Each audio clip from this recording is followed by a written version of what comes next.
ఏపీలో ప్రధాన పార్టీలకు కాపు ముఖ్య నేతలే టార్గెట్ అయ్యారా? ఈసారి సీనియర్ల మీద బరిలోకి మరో సీనియర్ను రంగంలోకి దించనున్నారా? ఇది రెండు ప్రధాన పార్టీల వ్యూహమా? ఇద్దరిలో ఎవరు ఓడినా ఒక ముఖ్య నేత అసెంబ్లీకి దూరం అవుతాడు. ఇదంతా కాపు సామాజిక వర్గాన్ని పలుచన చేయాలన్న కుట్రేనా?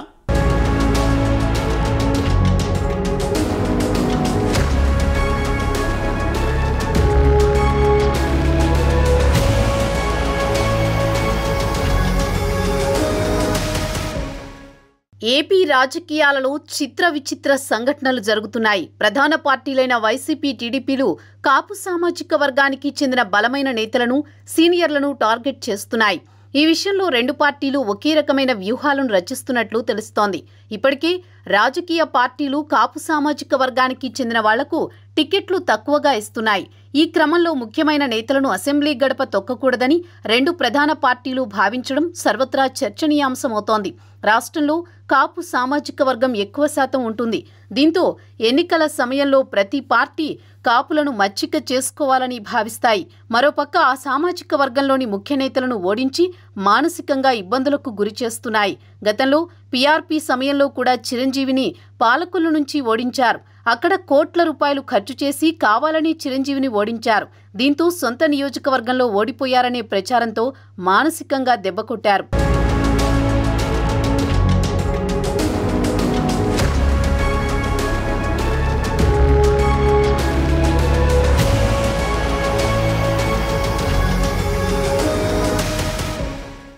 రెండు 2019లో కూడా భీమవరం, గాజువాకలో పవన్ కళ్యాణ్ ఓడిపోవడానికి ఇలాంటి వ్యూహాలే పన్నారు. సొంత జిల్లా, సొంత నియోజకవర్గంలో గెలవలేదని ప్రచారం చేశారు. ఇప్పుడు కూడా అలాంటి ప్రయత్నాలు జరుగుతున్నట్టు సమాచారం. జనసేన అధినేత పవన్ కళ్యాణ్ ఉమ్మడి తూర్పుగోదావరి జిల్లా పిఠాపురం నుంచి పోటీ చేసే అవకాశాలున్నట్లు వార్తలు రావడంతో వైసీపీ మైండ్ గేమ్ స్టార్ట్ చేస్తోంది. పవన్ కళ్యాణ్ మీద ప్రముఖ కాపు నేత ముద్రగడ పద్మనాభంను రంగంలోకి దింపాలని వైసీపీ చూస్తోంది. ఎలాగైనా పవన్ కళ్యాణ్ను ఈసారి కూడా అసెంబ్లీ గడప తొక్కనివ్వకూడదని వైసీపీ విశ్వ ప్రయత్నాలు చేస్తోంది. వైసీపీ తరపున పోటీకి ముద్రగడను ఒప్పించడానికి ఇప్పటికే ఆ నియోజకవర్గానికి ఇన్ఛార్జిగా నియమించబడిన కాకినాడ సిట్టింగ్ ఎంపీ వంగ గీతతో పాటు మిథున్ రెడ్డి, జక్కంపూడి రాజా, పిల్లి సుభాష్ చంద్రబోస్ చర్చలు జరుపుతున్నారు.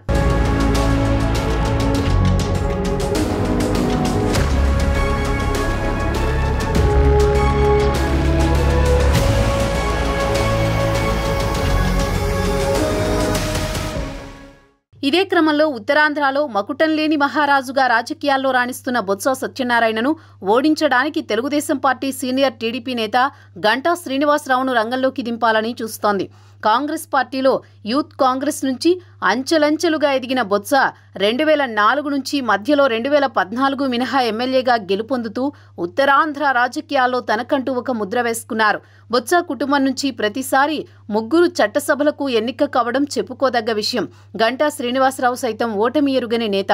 1999లో ఎంపీగా రాజకీయ అరంగేట్రం చేసిన గంటా 2004 నుంచి శాసనసభకు ఎన్నికవుతూ విశాఖ జిల్లాలోనే కాదు ఉత్తరాంధ్ర జిల్లాల్లో బలమైన నేతగా రాణిస్తున్నారు. బొత్స మీద గంటాను దింపడం ద్వారా ఇద్దరిలో ఒకరే విజయం సాధించి అసెంబ్లీకి రాగలుగుతారు. ఈ రకంగా ఒక ముఖ్య కాపు నేతను కట్టడి చేయాలన్న వ్యూహంలా కనబడుతోంది.